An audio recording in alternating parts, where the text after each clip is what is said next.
From national monuments and local landmarks to even temporary installations, sculptures, they add character to our buildings, shopping centres, and even the central business district. Well, to commemorate this art form, which has developed over time, there's a new exhibition at the National Gallery.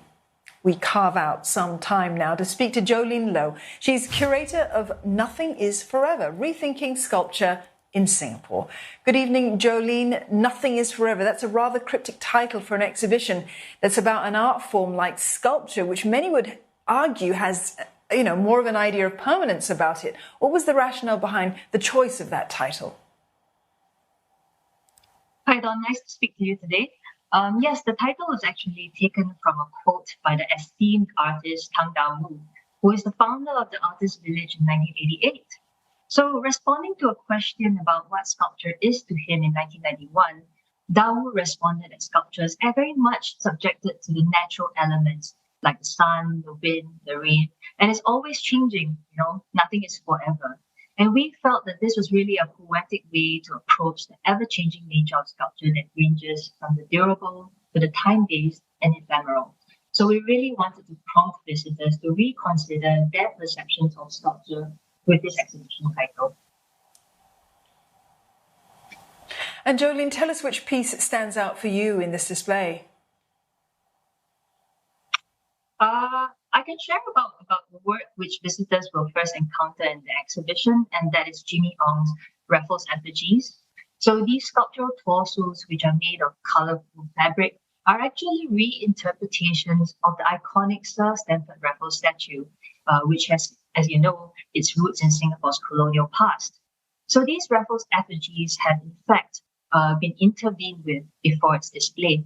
So in 2019, Jimmy Ong conducted a series of performances where two artists were invited to unstitch and unpack these torsos, making them soft and wearable. What's exciting is how Jimmy Ong brings a historical figure like Raffles into discussion in a way that's really enlivening. He's also showing us other ways of activating history that perhaps feel more participatory and collaborative. So the work for me is really a compelling example of just how much sculpture has changed and can also be a participatory and socially engaged medium.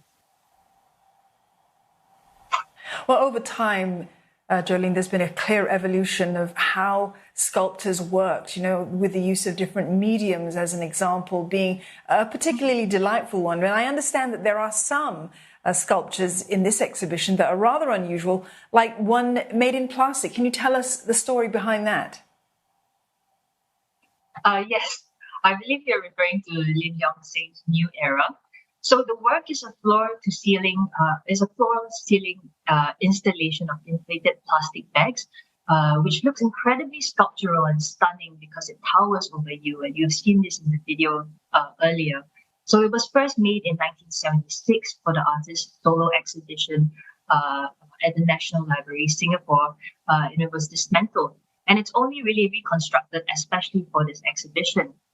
The artist's choice of materials, as you mentioned, are simple, but it was innovative at the time.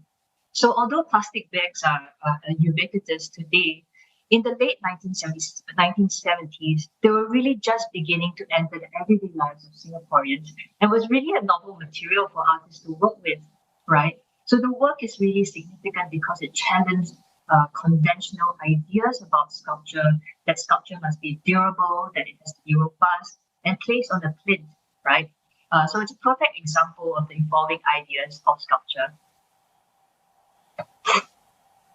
Well, there are also some religious sculptures on display, Joleen. Can you share with us something about the role they play in Singapore's modern art history?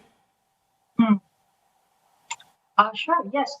So visitors can expect to see Hindu temple sculptures, some of which were from the former Sri Sivan Temple when it was on Orchard Road, and funerary artifacts salvaged from Bukit Brown Cemetery.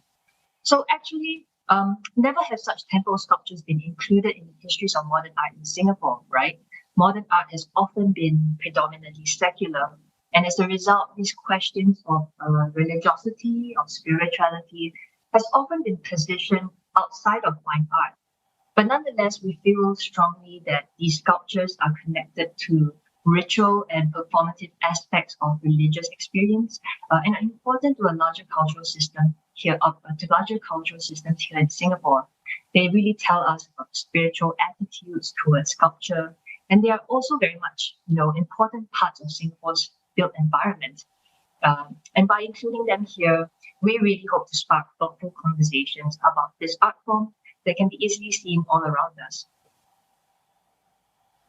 Well, we wish you the very best with this exhibition, Joleen. Joleen Loh there from the National Gallery, Singapore.